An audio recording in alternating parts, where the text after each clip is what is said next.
La Gazette du Togo, une vision sur l'actualité togolaise et sur le monde.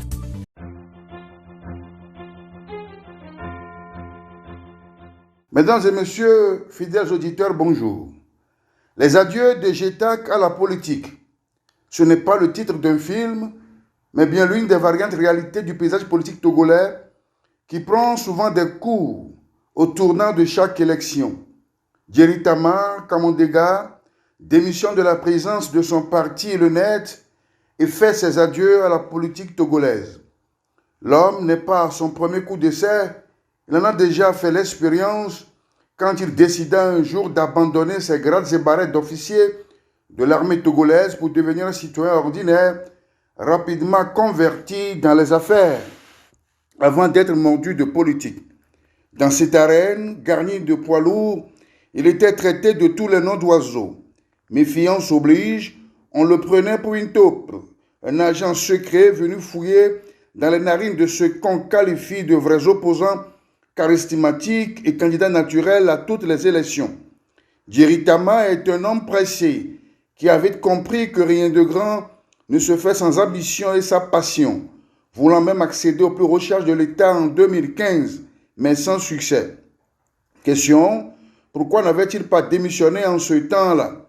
C'est peut-être trop tôt. La preuve, il prend tout son courage en bon militaire et en 2018, la chance lui sourit aux législatives boycottées par les ténors de l'opposition. Il faisait partie de ce qu'on avait appelé, à tort ou à raison, des députés nommés. À l'hémicycle, Djeri Tama n'était pas un député mouton comme on le dit, silencieux pour avaler tout ce qui tombait sur le bureau de l'Assemblée nationale. Il est bien bouillant, suffisamment bavard sur tous les sujets. Il parle, crie haut et fort, lance parfois des piques aux autres adversaires politiques, se prononce sur toutes les questions d'actualité, très actif sur les réseaux sociaux.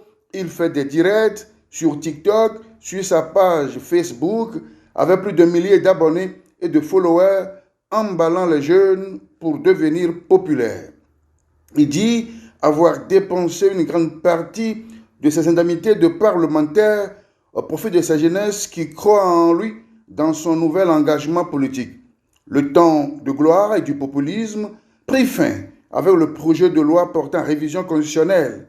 C'est par là qu'il découvre l'autre face du militantisme opportuniste et populiste des Togolais. Lui qui pensait être aimé se trouve désormais dans une situation inconfortable. Son recours en annulation de la nouvelle constitution déposé devant la Cour constitutionnelle, qui est resté sans suite, n'y fit rien pour se racheter aux yeux de ses partisans. Il lui arrive de s'étonner de cette volte-face, de ce revirement de situation sur fond de démission des membres actifs de Net.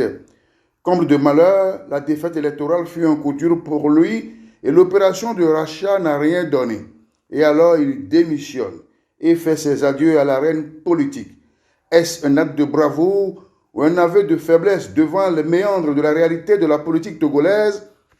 12 années seulement passées en politique et Djeri Tama est à bout de souffle, tire les leçons qui s'imposent et se retire avec fracas, tout comme il y est arrivé. Le courage croit en osant, la peur croit en hésitant, pourrait-on dire.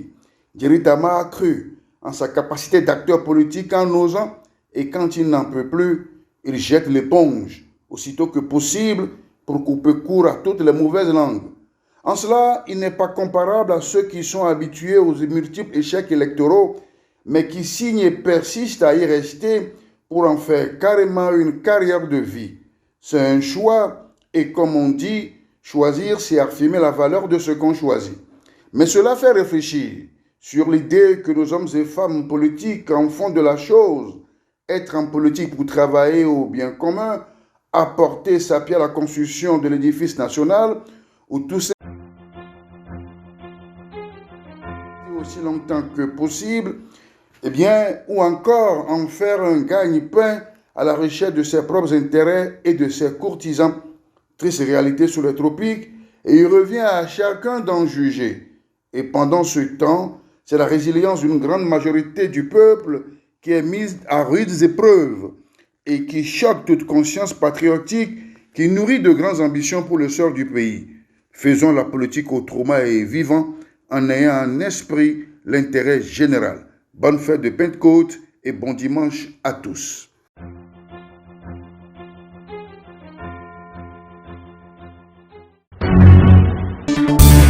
La Gazette du Togo, une vision sur l'actualité togolaise et sur le monde.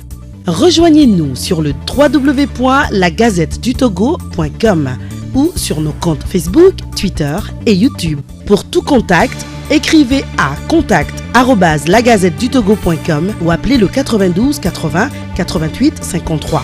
La Gazette du Togo, c'est l'information en continu.